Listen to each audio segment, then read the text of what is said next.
Hello, সানওয়ে admission থেকে সবাইকে শুভেচ্ছা জানাচ্ছি। আজকে আমরা অনেক লাকি যে আমাদের সঙ্গে আমাদের রিসেন্টলি একটা স্টুডেন্ট ভিসা পেয়েছে, রিজন। সো রিজনও আমাদের সঙ্গে আছে। তো আমরা আজকে আসলে জানার চেষ্টা করব রিজনের এক্সপিরিয়েন্সটা কেমন ছিল আমাদের সঙ্গে, প্লাস ওর প্রোফাইল। সো আমি মনে করি যে এর মাধ্যমে যেসব স্টুডেন্ট প্ল্যান করতেছেন ফিউচারে নিউজিল্যান্ডে স্টাডি করার জন্য, ডেফিনেটলি তারা এতটুকু হলেও যদি ইন্সপাইরেশন পান আমাদের এই ভিডিও থেকে, ডেফিনেটলি তাহলে আমার মনে হয় এই ভিডিও করার সার্থকতাটা আসবে। তো রিজন, তুমি তোমার সম্পর্কে কিছু বলো। ওকে, ভাইয়া অলরেডি আমার নাম বলে দিয়েছেন, আমি রিজন। সো কারেন্টলি আমি জব করছি as an senior area manager Lipton teas and infusions লিমিটেডে। অ্যান্ড বিফোর দ্যাট আমি ইউনিলিভার, রবি, জিএসকে, কোক এই এমএনসিগুলোতে কাজ করেছি। So all together 10 years of my experience. And আমি একজন বিজনেস গ্রাজুয়েট। আমার গ্রাজুয়েশন কমপ্লিট হয়েছে ইস্ট ওয়েস্ট ইউনিভার্সিটি থেকে। So that's all about my profile in short. Okay, so এখন তুমি জাস্ট তোমার এক্সপিরিয়েন্সটা শেয়ার করো, যেটা সানওয়ে এডমিশনের সঙ্গে তোমার একটা এক্সপিরিয়েন্স কেমন ছিল।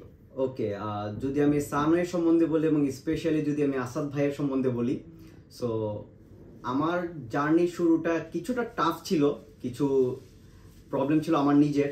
সো ভাইয়া সেগুলো খুব সুন্দরভাবে আইডেন্টিফাই করেছেন এবং প্রতিটা জিনিস, ধরুন ফিনান্সিয়াল থেকে শুরু করে আমার প্রোফাইলটা কিভাবে সাবমিট হবে, আমার ডকুমেন্টসগুলো কিভাবে সাজানো হবে, উনি প্রতিটা জিনিসই টু দ্য পয়েন্ট এবং খুব সুন্দরভাবে আমাকে গুছিয়ে দিয়ে দিয়েছেন এবং প্রপার গাইডলাইন দিয়েছেন। সো যার কারণে আমার প্রোফাইলটা আমি মনে করি অনেক সুন্দরভাবে সাবমিট হয়েছে এবং যার কারণে আজকের এই সাকসেসটা আসছে। ওকে, এন্ড স্পেশালি আমার মনে হয় স্টুডেন্ট ম্যাক্সিমাম যেটা জানতে চায় আসলে, তুমি তোমার এসওপি সম্পর্কে কিছু বলো। এসওপি কতটা ইম্পর্ট্যান্ট আসলে ব্যাপারটার মধ্যে? সো আমি যদি বলি, পুরো ভিসার মধ্যে ফিনান্সিয়াল ডকুমেন্টস যেরকম ইম্পর্টেন্ট, সেম ভাবে ইম্পর্টেন্ট হচ্ছে আমাদের এসওপি। কারণ একটা এসওপি পড়ে আসলে আমি মনে করি একজন ইমিগ্রেশন অফিসার বা ভিসা অফিসার আসলে একটা স্টুডেন্টের মানে উদ্দেশ্যটা বুঝতে পারেন।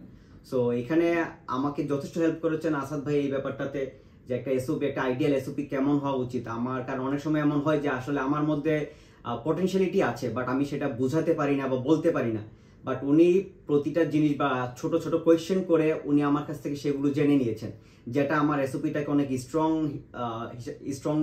স্ট্রংলি বিল্ড করার জন্য হেল্প করেছে আমাকে।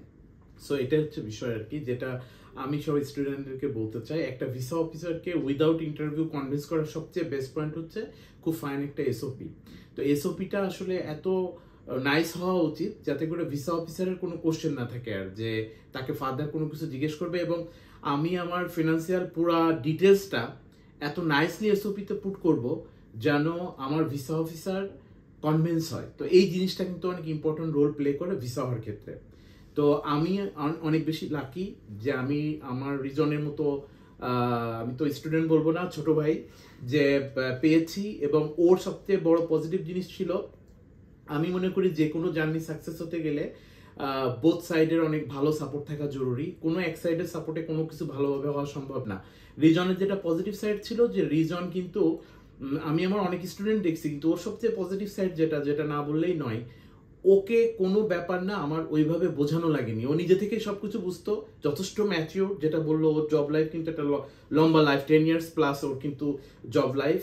সো এটার জন্য কি হয়েছে যে সবকিছু অনেক আগে ভাগে আমি পেয়ে গেছি ওর কাছ থেকে। অন্য স্টুডেন্টরা দেখা গেছে অনেক স্ট্রাগল করতেছে অনেক কিছু করতে, কিন্তু সেই ক্ষেত্রে ও কিন্তু অনেক ইজিলি জিনিসগুলো করতে পারছে। এটা একটা ব্যাপার ছিল। ও অনেক বেশি কমিটেড ছিল। ওকে আমি বলছি 3টায় আসতে, ও কিন্তু 2:30টার সময় এসে বসে থাকছে, কখনো এক্সকিউজ করেনি। তারপরে দেখা গেছে অনেক স্টুডেন্ট হয় এরকম, যে ছোটখাটো ব্যাপারে অনেক বেশি টেন্স হয়ে যায়। এটা স্বাভাবিক, এটা হতেই পারে, যার ব্যাপার সে টেন্স হবে, এটাই স্বাভাবিক।